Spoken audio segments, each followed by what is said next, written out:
I've got great news for the faithful, but it starts with an unfortunate reality. On paper, Brock Purdy isn't exactly having his best season. Kyle Posey broke this down recently for a Niners Nation article saying this: his completion percentage is down 4 points. His yards per attempt is down nearly a yard. He has already come close to throwing as many interceptions as he did all of last year, and his quarterback rating is down 15 points and is on pace to throw for fewer touchdowns. Sounds bad, right?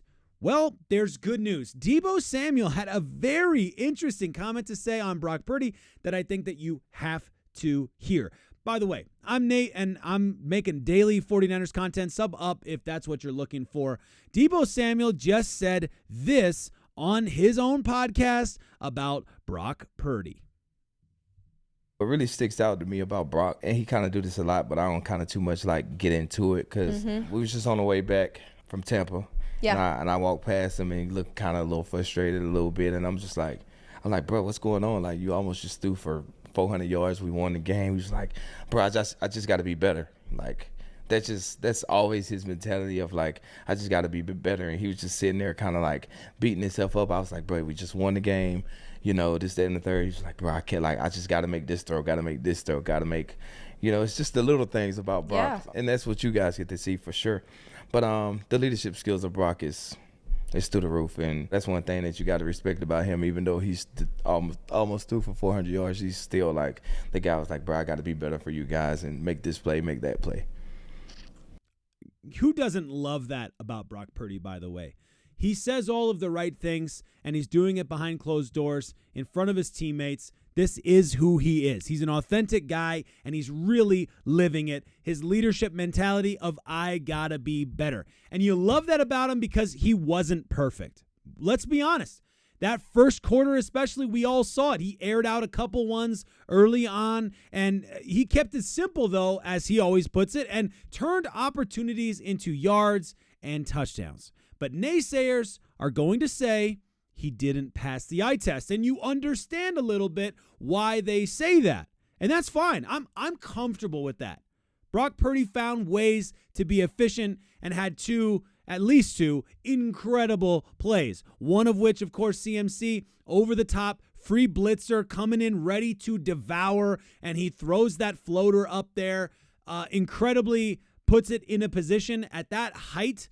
And the time, that the air time to get that into a position where only Christian McCaffrey could get it was pretty elite. And then the second one, of course, scrambling out of the pocket, sideline, toe touch in the end zone to George Kittle. I mean, what a pass that was. Ends up going 25 for 36, 353 yards and 2 TDs. That's production that you respect. And now there's genuine tension.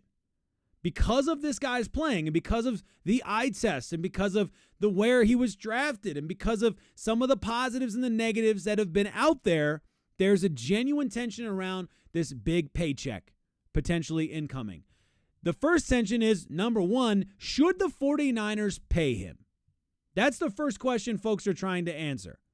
And the second question, for those of you like me who say, yes, we should pay him, keep him around, this is a good fit for him. It's a good fit for Kyle. It's the best situation, I think, going forward. And the second question then, the other tension is, will you give him the big paycheck? And that's something that folks have tried to figure out and are still arguing about today. Well, we learned a little bit 2 days ago about whether or not the 49ers plan on giving him a paycheck. At least according to Sterling Bennett. Here's what Sterling Bennett had to say. I thought it was a good tweet. Outside of Brock Purdy and Greenlaw, the 49ers have all their must re-sign players locked up. 49ers felt okay dishing out $92 million before Purdy's deal was done, which makes me think there's an understanding of financial value between the two parties. A good place to be on a franchise quarterback. So Sterling Bennett is basically saying here, and I don't think this is actually that much of a leap, so I'm with Sterling on this. If the 49ers are willing to drop $92 million to get this deal going with Deommodore Lenoir, then Purdy, there must be at least an understanding, financial understanding of what Purdy's going to be asking for and what Purdy's probably going to be getting offered. Something to at least start those negotiations. I don't know if that's true, but it does make sense to me. I respect the take at the very least. Let us know in the comments if you disagree, of course. But there's a second tweet that now that we have the actual Deommodore Lenoir details, the financials out, which at the time Sterling wrote this tweet, it had not been out yet. Now we have it out. We learned a little bit more. Deommodore Lenoir's contract details, big contractual win for the 49ers, now coming in at $17.8 million APY as opposed to 18.4, whatever it was, keeping him at 12th ranked cornerback.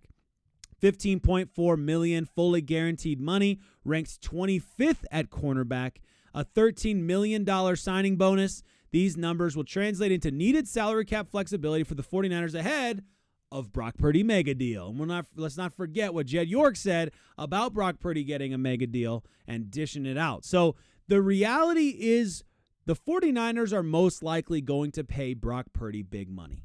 That's the reality as it shakes out.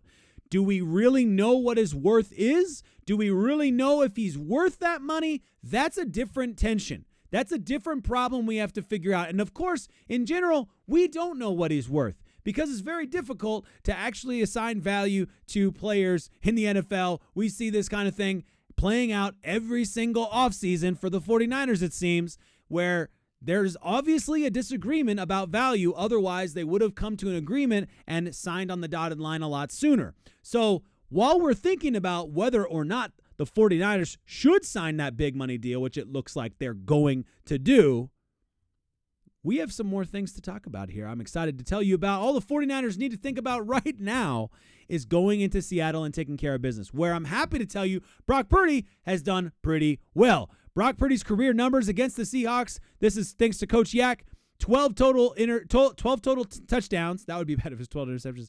2 interceptions, 1,381 passing yards, a 118 passer rating, and yes, 5 wins and 0 losses. You will take that, won't you? Absolutely. And of course, we know it's 5 wins because they're on that 6-game winning streak now. I think it's 6 games. So you're on the winning streak and you love it.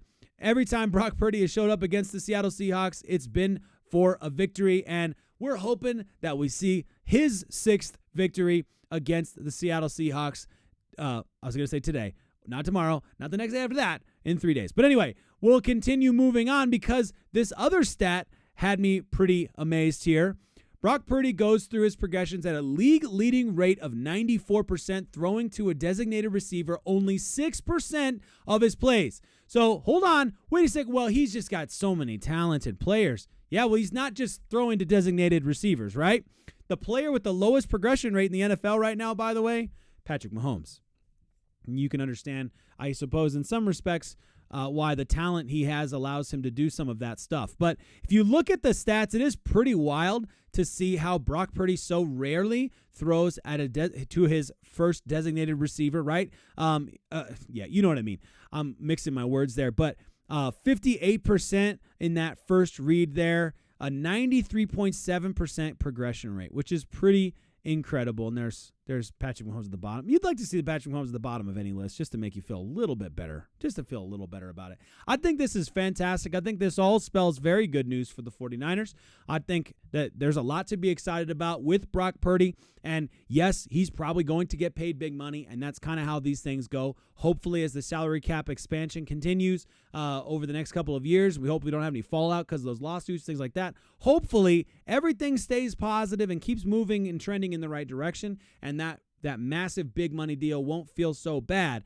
But the reality is that's probably going to come. Please let me know what you think about it in the comments. As you know, I am an endless optimist. I'm super pumped about it. I'm feeling optimistic and positive, and I think things are looking great. Let's go.